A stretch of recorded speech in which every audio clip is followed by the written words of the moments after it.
Bike দুটো নিয়েছি, এখানে একটা, ওইদিকে সায়নদার নীলটা, সায়নদারটা ভিডিও করছে, আমি আমারটা ভিডিও করছি।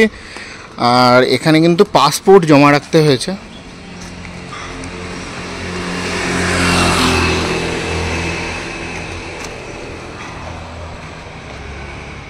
আমরা বেরিয়ে পড়েছি ফিফি আইল্যান্ডের জন্য কিছু বুকিং করার জন্য। আর দেবাঞ্জন স্কুটি করেই যাচ্ছি, যে স্কুটিটা আমরা রেন্ট নিয়েছি। রিসেপশন থেকে আমাদের বলে দিল ওল্ড ফুকেট টাউনে যেতে। ওল্ড ফুকেট টাউনে আমাদের গেলে পরে সুবিধা, এই করে একটু এক্সপ্লোর করতে হতো।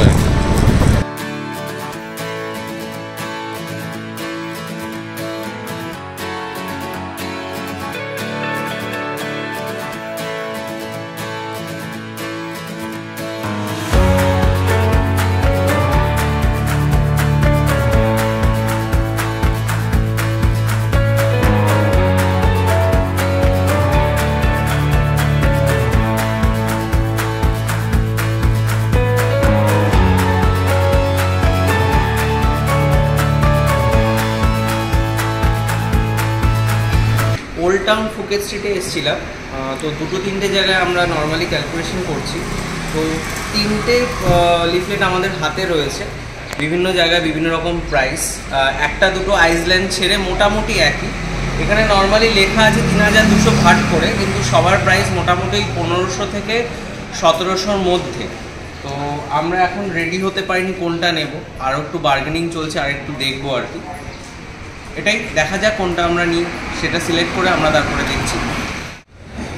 সো ফাইনালি আমরা কালকের জন্য এক জায়গায় পেলাম, লাস্ট পর্যন্ত এটাতে এলাম, আরেকটা জায়গায় ঘুরে টুরে। তো আইটেনারি সবারই সেম, ঠিক আছে। যেটা দেখে নিতে হবে বেসিক্যালি যে স্পিড বোটটা আমাদের সাথে যাচ্ছে সেটা কতজনের। কেউ 45 জন, কেউ 70 জন, কেউ 50 জন, এরকমভাবে স্পিড বোটে নিয়ে যাচ্ছে। তো আমরা যেটা করলাম, তো বেসিক্যালি এটা দেখলাম মোটামুটি অথরাইজ অনেক কিছুর থেকে, ঠিক আছে। আর আমাদের লাস্ট অবধি পড়লো 1400 ভাট করে এক একজনের। আমরা 3 জন যাচ্ছি, টোটাল 4200 আমাদের নিয়েছে, ঠিক আছে। তো কালকে যাই, আর আজকে বিকালবেলা আমরা একটুখানি ট্যুর করতে বেরোবো। স্কুটি নিয়েছি যখন, ফুকেটটাকে একটু ঘুরে দেখি, ঠিক আছে। এবার হোটেলে গিয়ে কথা হচ্ছে। হোটেলটা আমরা দেখিনি এখনো পর্যন্ত, হোটেলটাই দেখিনি আমরা। এবারে আমি একটু অবকাশ পেয়েছি কথা বলার, কারণ সায়নদা স্কুটিটা চালাচ্ছে, আমি পেছনে বসে আছি। আর মোটামুটি রিজনেবলি পেয়েছি আমার যা লাগছে, কেননা ইউটিউবে অনেক রিসার্চ করেছিলাম, 1500 ভাটের কমে কোথাও দেখিনি। আমরা 1400 ভাটে পেয়েছি। হ্যাঁ, হয়তো অনেকেই পেয়েছে 1400 ভাটে, বাট স্টিল আমার মনে হচ্ছে মোটামুটি ঠিকঠাকই আছে। কেননা 35 সিটের বোট, মানে ছোট বোট, কিন্তু সবচেয়ে ভালো যেটা হয়েছে সেটা হচ্ছে কনজেস্টেড হবে না। 50 জনের নিলে কীরকম হতো আমি জানি না। আর দেখা যাক, আমি খাবার নিয়ে খুব একটা এক্সপেক্ট করছি না, ঘোরাটা ভালোভাবে হলেই ভালো। হোটেলে আসার সাথে সাথেই ভালো খবর, রুম পেয়ে গেছি 411 এবং 410 সায়নদার। তো আমরা এখন রুমে যাব, একটু ফ্রেশ হয়ে তারপরে বেরোবো। আমাদের রুম 411 নম্বর। এখানে কার্ড দিয়ে আনলক হয়, কার্ড ইনসার্ট করে দিয়েছি। রুমটা খুব বেশি বড় নয়, এখানে একটা ওয়ার্ড্রোব সেকশন আছে, এখানে আমাদের বাথরুম দিয়েছে, soap, shower cap, sorry soap দেয়নি, এখানে লকার আছে, এখানে আছে ফ্রিজ। আর এই পাশে ঢুকে বাম সাইডে বাথরুম।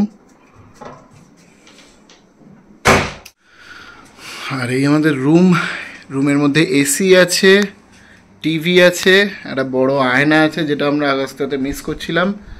আর এখানে আছে পর্দা, অনেক বড় একটা উইন্ডো এরিয়া আছে, শুয়ে পড়তে হবে এরকম এসে উইন্ডো এরিয়া দিয়ে দেখবার জন্য। আর এখানে এটা জানি না কোন সাইজ, বাট কিং সাইজের থেকেও বড় বেড, আর টেলিফোন ওখানে। অ্যাম্পেল অ্যামাউন্ট অফ প্লাগ পয়েন্টস রয়েছে, যেটা খুবই একটা প্লাস পয়েন্ট আমি বলবো। তবে ব্যাংককে যে আগস্টে যে রুমটায় ছিলাম, সেই রুমটা অনেকটা বেশি কোজি ছিল। এখন যে রুম যেরকম, এটা অনেকটা মোরাল লাইক হোটেলের মতন আর কি। আর এটা হোটেলই, আর ওটা ছিল হচ্ছে আমাদের হোমস্টে টাইপের, তো সেই জন্য তফাৎটা তো হবেই। তো ঠিক আছে, দুদিনের জন্য ইটস ওকে, বেডটা বড় আছে। কালকে ফিফি আইসল্যান্ড যাব।